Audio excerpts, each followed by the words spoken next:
is Hirsch Naftali, and welcome to the Capital Coffee Connection podcast.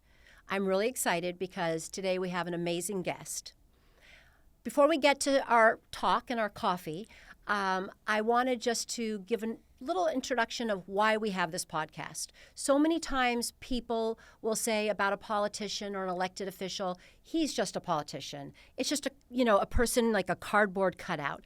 And really what I have come to learn is that all of our elected leaders are really truly interesting people. They each have a different story, and they are serving our country from their heart and wanting to make a difference. If you think about like the human genome, it basically the DNA of all people on Earth, 8 billion plus, 99.6% are the same. And I think through this podcast, I'm looking to find out what the different 0.4% is, what separates people, and that what can actually bring us together.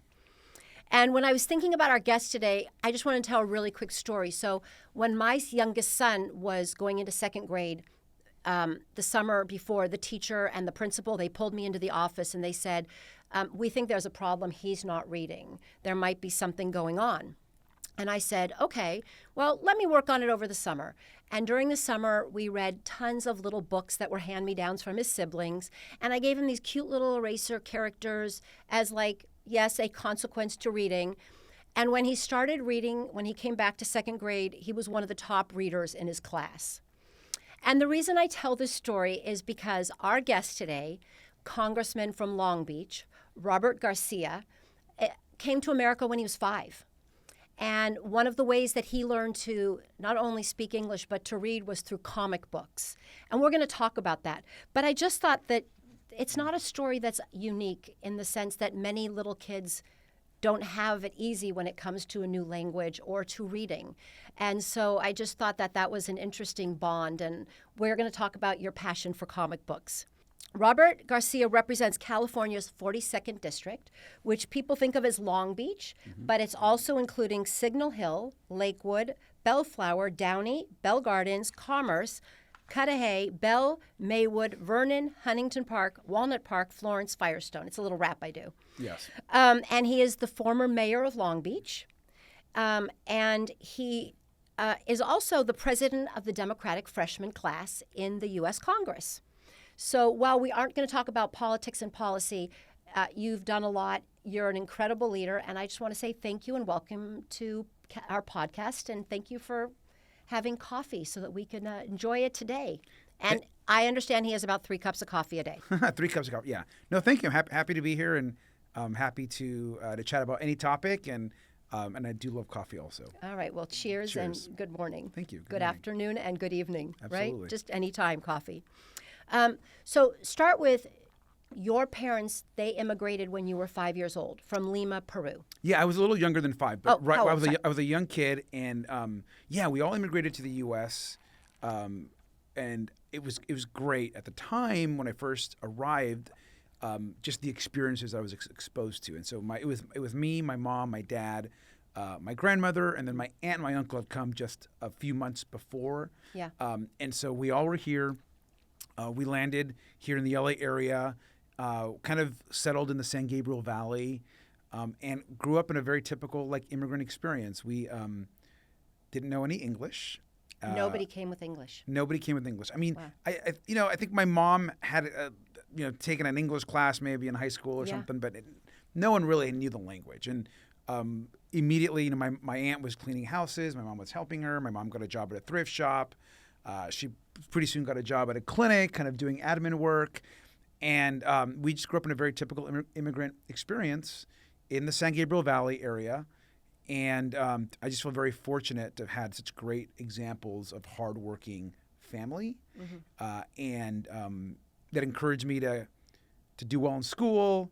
Like you said earlier, I learned English by reading a lot of comics as a kid, and going to those old thrifties. You get a scoop of ice cream and a comic book if you did a good job in school, and then pretty soon I got older and I was the first in my family to go to college, and that's kind of how things happen. Very typical for immigrants. Yeah. Yeah, and you also are a first, and I'm going to say this, which openly LGBTQ foreign-born member of our Congress, which is impressive. And you're also the first immigrant and LGBTQ mayor of Long Beach. You've done a lot of firsts. And, I think about people that are listening to this and really understanding, like, how hard it is to be a first.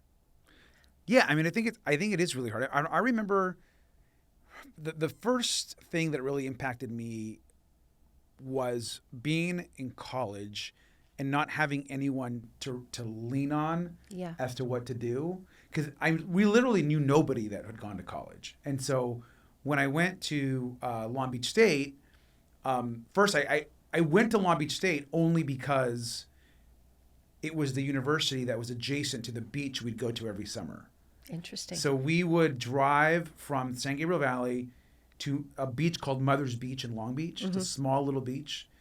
And the only way to get to Mother's Beach is you have to pass by the university. Right. And so we'd pass by the university. Sometimes we would even like picnic on campus. Yeah. And then we'd go to Mother's Beach, and we did it every summer. And so when I applied to college, it was like, oh, of course I was going to go to the only university I'd actually ever been to, which was Cal State Long Beach, right. which was by the beach we grew up in. So that's where I went. Being in college and being the first was hard. I mean, I was not documented at the time, so I did not have citizenship. I didn't get citizenship till I was out of college. Leaving college is when I got my citizenship. So it's hard. That's a lot of years. It's a lot of years, a lot of uncertainty, and I think that level of commitment to breaking that barrier for my family is what kind of made me a little bit intentional and really fearless about any other barriers that maybe were in front of me in the future. That's a good story. Do you think back to any experience in elementary, high school, college, a teacher that stood out as someone that inspired you or helped you that you really think about still to this day in your life? I have when I got to college, there was a professor, his name is Dr. Smith, that was clearly gay. And he talked about it. He was open about it. He was the first real kind of gay person I really knew in a way that was affirming. Yes. And so we became, he was a mentor. To this day, we're friends. He's been a mentor and an advisor. He was the one that always would write me a letter of recommendation for work. And so he kind of took me under his wing, a lot of respect for him. And so he really made an impact for me in college. And when I was in college and I started getting involved in leadership, he helped me. He kind of got me engaged in like student government, and then I ran for student body president, and I won. And you became the first to go to college, and then all of a sudden you were the president of the college. And I think what's crazy about that is no one knew at the time that they were voting for someone that wasn't a U.S. citizen. Yeah. And I mean, you certainly would not be allowed to vote for me in any other election except for an election on campus that doesn't check your citizenship status. Yeah. So I won. I got elected student body president, and then I got elected president of the Student Body President Council in California. So I was able to represent other student body presidents and student governments in Sacramento at the state level. Right.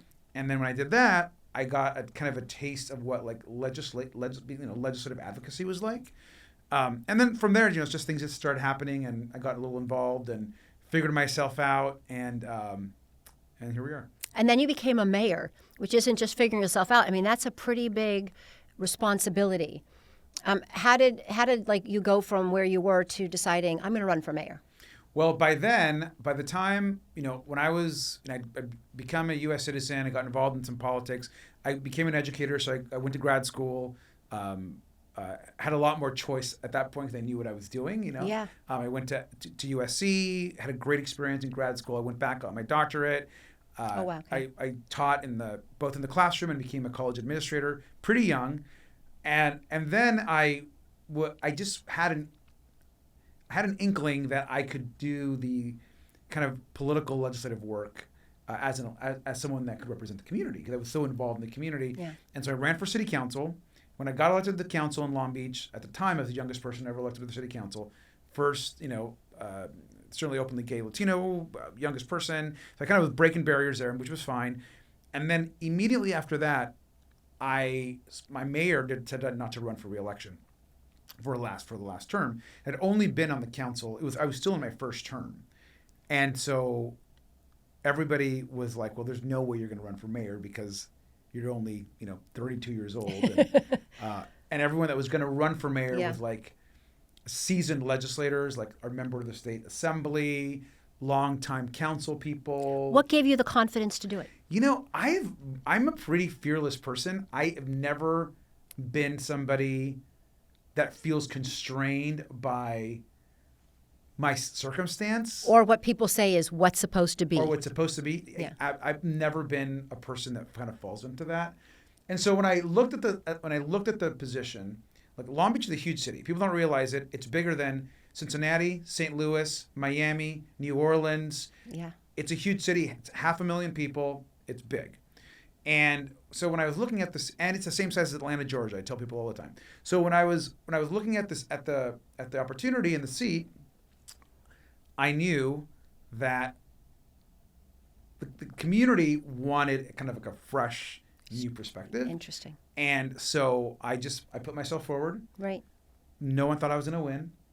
I outworked everybody, and I got elected, and I became the youngest person, first Latino, first gay person, the whole thing, and then once I got elected mayor, I served for mayor for 8 years, and then I got elected to Congress. Yeah, and we're not talking politics, but I also find it very interesting that you originally were registered as a Republican. Yep. And then and it's not a matter of what switched you, but then you became a Democrat, and you understand like that there is a need for both parties to be strong and existing in our country. Absolutely, and I love this story because I think it's so interesting about the immigrant experience. So when I immigrated when we were here.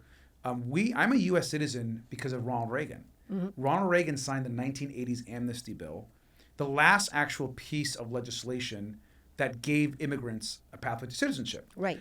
So I remember when my family and I became citizens, and I remember being at the fairgrounds, and I just became a U.S. citizen. Right. I walk out, and there's this huge picture, or it's like standee cut out of Ronald Reagan. My family loved Ronald Reagan.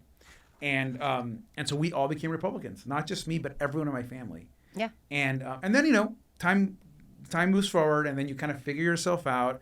And for myself, it was realizing I was gay, what my values were, and you make other choices. And obviously, been a proud Democrat for a long time. But I don't fault, like a lot of folks. Certainly we all have our issues, and I do with other folks, and that I find is extreme on occasion. But there are good people in every party. Absolutely. And I think that it's important not to. Everyone reaches why they are in their party for different reasons. So I very much understand that, and I and my family understands that, and we all went through our own process of figuring out who we were, and it just so happens that we all eventually became Democrats. Right. That's kind of the beauty of our country. Absolutely. Yeah. Talk a little bit about family. So I know that your mother passed away during the last few years from COVID. Yep. And your stepfather passed away. Yep. And I also know that you and your mom were very close. Yep. And I don't want to bring this to a negative or a sad piece, but like, how has your life transitioned? Because if you had this woman who was your supporter, that rock when you first came to America, and seeing her, pass so early, how have you been able to kind of rationalize, deal with it, and accept it? Well, it's been 3 years, and honestly, I was just reminded of that from my brother, who said, you realize it's been 3 years. I'm like, wow. I'm like, it does not feel that way. I feel like it just happened. I was very close to my mom, and she was a healthcare worker. And prior to the vaccine being available, and I was mayor of Long Beach. Yeah. We had just closed everything down. It was the height of the pandemic. It was literally a nightmare. Just my job as mayor, as you can imagine. And then my mom got COVID, and then my stepdad got COVID, and so they both ended up getting COVID, one after the other. And then they passed away within 2 weeks of each other. It was 15 days. So my mom passed away, and then my stepdad passed away. And it was devastating, not just for me, but for my brother. My stepdad, was an incredible person. My brother lost both parents. So it was really, really hard. And I think like that was a very like traumatic time. Yeah. But it also like strengthened my resolve to do the right thing. Yeah. So I think, she left me a lot of strong values and traits around honesty and hard work and truth and justice. And the one thing that she really left me as she passed was to kind of reinforce this idea of doing the right thing, like regardless of the outside pressure. Yeah. Which I did during the pandemic, and this idea to focus on science and truth and supporting our medical community. She was a healthcare worker. She was a nurse's assistant.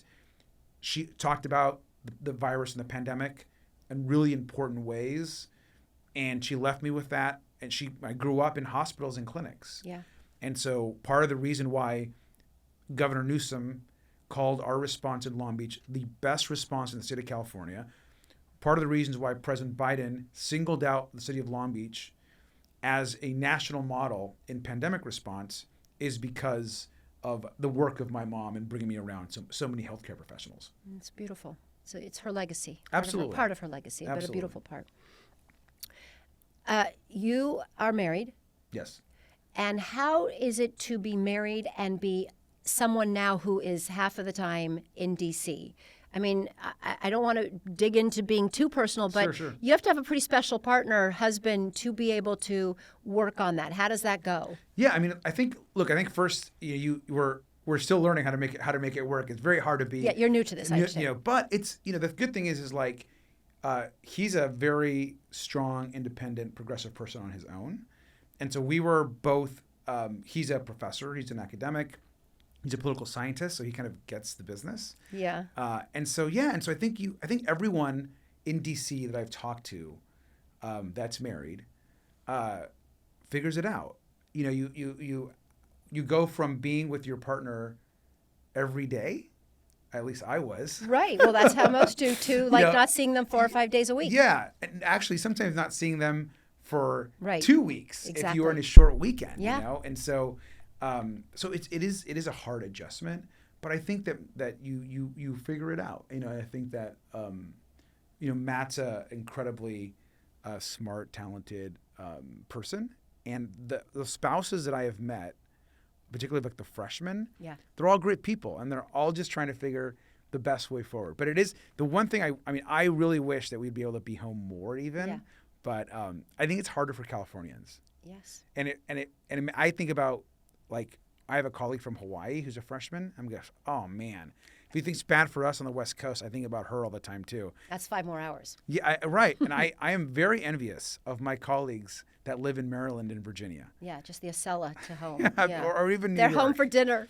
Absolutely. I always ask later on the hobby, but you have a specific hobby which goes back to this comic book story that we started with. Yeah. And I understand that's how you started to read and really got interested in. And you also learned a language. Yep. But you've carried this further. Like, you're really like a comic book fan. Super. Yep. Talk a little bit about that, because you're not unique. There's millions of comic book fans. Yeah, and not just that, but if you look at like Hollywood today, the single largest IP and the most successful content in the world is derived from comic books. Right. And so it's not like some outside thing. It's just that everyone just happens to be discovering it in the last decade, And so I think that for me, I got hooked when I was a kid. The stories kind of spoke to me. I think that there is, and I've talked to a lot of other people about this, particularly like there's a large LGBTQ fan base within like the comic space. And a lot of it is because you are relating to these kind of heroes that have like secret identities, that are always having to hide their true self, yet can be heroic. And I think that spoke to me as a kid. Mm-hmm. And like, people always say, why are you such a big Superman fan? And I always say, well, he's a strange person, immigrant from another planet that's coming to another place that's foreign to him. Then he has to hide his real identity. Right. So it really like hit me exactly. I'm like, oh, this is me. I'm from a different place. I have to hide my identity. And so I think the stories speak to That's folks. interesting. But then broader, I mean, the broader thing is, and I don't think people realize this, is that if you think of like American fiction and American mythology, the like superhero like myth, whether it's the characters that we've created, these are American creations. It's our single largest export of American fiction, and any type of kind of IP that we have has been these stories of these creations that we created here, and they're very popular. And now they produce the biggest box office, blockbusters. And so I still read comics to this day. They're good stories. I tell people I'm a great reader because I read comics so much. Yeah. I read an enormous amount every single day. Most of it is news or is nonfiction. Right. But every once in a while, it's good to pick up something that's untrue. It is untrue, but yet it's something that fulfills you. Absolutely. So now we're going to switch to the part where I'm just going to ask you a bunch of questions that are more to get to know you and likes and dislikes. And you can answer with a one word or you can elaborate. Worst advice you ever received, best advice? Oh, worst advice I ever received. I think the worst advice I've always ever received is when people have told me, "Don't run because you're too young." Mm-hmm. Like that was the worst advice I received when I ran for council, and the worst advice I received when I ran for mayor. Right. And it was terrible advice. I didn't listen to it. That's the worst advice I've ever received. You're too young. People that say you're too whatever, I think you shouldn't put those kind of barriers in front of people.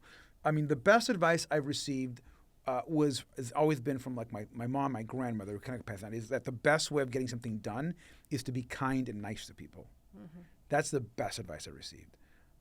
I'm very like even I think if like with people that I know or even like my team, like I can be like anybody. I could certainly have expectations of folks, but I'm pretty nice. Like I'm not a yeller. I don't yell. I'm very even keeled. I don't like. It would be very hard for me to like raise my voice at somebody and yell because I just it's not like in me to do it. Yeah. But I try to be really kind and nice to everyone, and I feel like that's gotten me, people being nice in return. Yeah, I think those are true words for pretty much everybody. If you're kind and nice, you actually will have a better chance, and you'll feel better. Yep, exactly. One question I ask most people, and I think I know your answer, but I'm still going to ask it because I think, who is your biggest cheerleader? Well, my biggest cheerleader growing up with my mom, of course. Yes. I mean, 100% has always been my mom. So, I mean, I think that she in my life has been my biggest cheerleader from when I was a kid. Yep. Yeah, it's nice. If you could have one meal, your favorite meal, what would that be? I mean, if I could have one meal, yeah, it would probably, putting the pressure on you. It would probably be a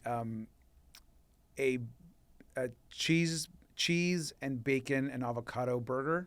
Yeah. With the bacon extra crispy. Yeah. And French fries. And were the French fries extra crispy too? I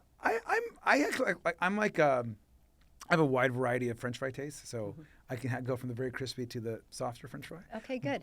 Curly fries. Yeah, it's all good to know.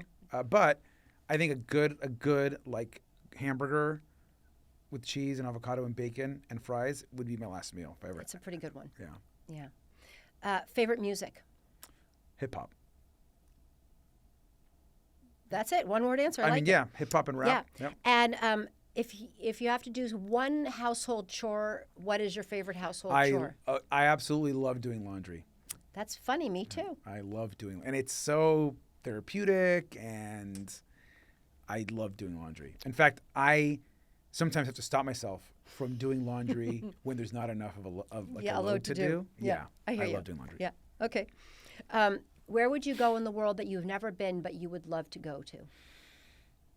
So let me just first say that I'm very fortunate that I've been to. I've had the chance to go to a lot of places in my role as mayor because of our port, and so I feel like a lot of the places that I wanted to go to, I've been to. The one place that I have not been to that I want to go to is Antarctica. Mm. Yeah. You have to which go is there. maybe not on the top of the list for a lot of folks, but I really want to go I think there. it's pretty cool. Yeah. Yeah, and you got to get there soon. Yep. Yeah, exactly. Is there a quote or a mantra you live by? I know we talked about kindness, but is there somebody's quote that, runs in your brain? Yes. Do the most good by Hillary Clinton. Do the most good. Yep. I think that's great. Yep. Yeah. And it's not hard to remember. Not hard to remember. You In know. fact, I have that quote on a sign that I took back from the convention when we nominated her. Right. Democrats nominated her, that I have, and it's like my favorite sign. Yeah, it's a good one. Rough days. What keeps you going? Like, where do you find I your think mojo, the power to just go, I can get through this? I actually think that this is like one of like my superpowers. Like, how people say what their superpowers are. Yes, Superman. Yeah, Yeah. I always felt like my superpower is I can take an enormous amount of incoming stress or pain and not be flustered by it. And it comes at me, and it's come at me in a variety of ways, and I'm able just to process it. Right. And I think what allows me to process it is I always remind myself that the problem or the thing I'm worried about probably doesn't matter as much to other folks as it matters to me. It's a And good in one. my head, I think a lot of time we put so much stress on how other people are going to interpret what we're going through, and it's not their problem. And it might bother them for like a minute, and then they move on to their problems. Right, and you're still stuck with And it. we're stuck with Yeah. it. So just Yeah. don't. No, it's a good point. Yeah, and I'm not a grudge holder either at all. Like, you can do something really bad or upset me, and I typically just move on. Yeah. Not always, but typically I move on. And so I try to, I think that just not allowing things to bother me. Helps you to do it. Yeah. Yeah. Okay, so now we're going to do a really quick little game, which is called Kiss, Marry, Trash. Kiss, you may Marry, have heard it Trash. as other names. Yeah, I have. So I'm going to give you three things. Mary. Trash. We're doing kiss, marry, what you'd kiss, what you would marry, what you would trash. Okay. Trash is nicer than the other ways. Yeah, It's kind of a PG version. Marry, trash, yeah. And it's just like a fun way to get to know on a few things, and they're really easy. Okay. Summer, fall, winter. Fall. Okay. Summer, fall, or winter. Yeah. Summer is definitely trash. Did you say Fall, winter. Fall is what's Marry. No. The one I want to marry is winter. Okay, so you're going to marry winter. I'm going to marry winter. Kiss fall. I'm going to kiss fall, and I'm going to trash summer. Okay, now you got the whole point. Okay, Yeah, I we're going to got go. it. Yeah, I got it. Breakfast, lunch, or dinner. Oh, breakfast, marry. Okay. Then lunch would definitely be kiss. Okay. And I'm definitely going to trash dinner. Okay. If you were going to relax, Netflix, reading, meditating. Ooh, if I was going to relax, reading would be marry. I would absolutely then kiss Netflix, and I would trash meditating. Okay. If you And I don't meditate. It's like not for me. It's not I for me. understand. Yeah. I understand. Yeah. Food groups: Mexican, Japanese, Italian. That's tough. I would probably marry Mexican. Oh man, I would marry Mexican. I would kiss Japanese, and I would kill Italian. Okay. Or not kill. Yeah, trash it. Italian, yeah. If you're going to watch movies, comedy, romantic, thriller. I would. I didn't put in the. Yeah. Oh no, thriller. I would absolutely marry thriller, and I would probably then do comedy as the kiss, and then I would probably trash the rom-com. Okay. Or the romance. Yeah. This goes back to, I mean, you just did throw out the Italian, Yeah. but I love this question because it tells a lot about people. Pasta types: fusilli, penne, spaghetti. Spaghetti. So spaghetti I would marry. Okay. But first of all, I love Italian food. I know, So but you just had to to go throw back, out something. had to I throw know, it's something all out. I'm like, relative. oh, you picked all Yeah. my favorite food. So I love, so I would spaghetti, and then I would definitely kiss penne. Okay. And- Trash the fusilli. Yeah, trash fusilli. I mean, I like fusilli too, but Yeah, I'm kind of with you on that one. yeah. Sports: basketball, baseball, football. I would probably marry football. I would probably kiss baseball, and then I would probably trash basketball. Okay. You don't have any major league teams in Long Beach, No, do you? but the only reason why I said football we don't is because I'm besides like being an SC fan and following football when I was in college football, I was actually like I was in the high school band, and I was in the marching band, and I was also the high school like drum major, and so we played every football game. And people don't realize this, but like high school drum majors are experts at football because you have to know every single like the plays, the game, how long you have to play songs. And so That's I interesting. always felt like football was the thing I just knew the best. I didn't know what that role was, so that's good. So this is where we end, but I have one last question that I ask everybody. Sure. And my question is, what is your definition, or what does joy mean to you? What brings you joy? And then how, through feeling joyful or through what you get to do, are you able to spread joy? I mean, I think joy to me is, I think joy is that there are different types of joy, I guess, Right. first. And so I think that like the joy you feel with a partner or family can be different than the joy you feel with like friends. And I think that both are different types of happiness and joy. And I think it's really healthy to have both. And I think sometimes, for me to be really a joyful person, I need quality time with both family, partnership, but also with like friends and fun, and just being free. And so that for me is euphoria, is being able to enjoy all types of your real extended family. That brings me the most joy. I mean, for me, I'm the most joyful when I am, with family or friends, and we're just enjoying and talking and sharing each other's company. Yeah, I think it's the most important thing. It is, and it's weird because like joy for me has never had anything to do with work. I mean, being in Congress is a huge honor, and it's a very important job. I don't know that it's joyful. So it's not like it's joyful to help people. Yes. And it's joyful to, I don't know that, and joy is maybe not the right word. I think a job like Congress is more, I feel more like a sense of responsibility, and more like a sense of like justice and to right wrongs, which is not always joyful. Yeah. Well, thank you. And thank you for sharing. And you really have an amazing story. And, whether it's that of, in a lot of ways, a Superman, or it's just a son, an immigrant child, I think your story has so many dimensions that I'm looking forward to people being able to get to actually know who this guy is from a pretty cool city, Long Beach, and who is a freshman and really doing all that he can to make a difference in our government, so in our country. So thank you so much. Thank you so much.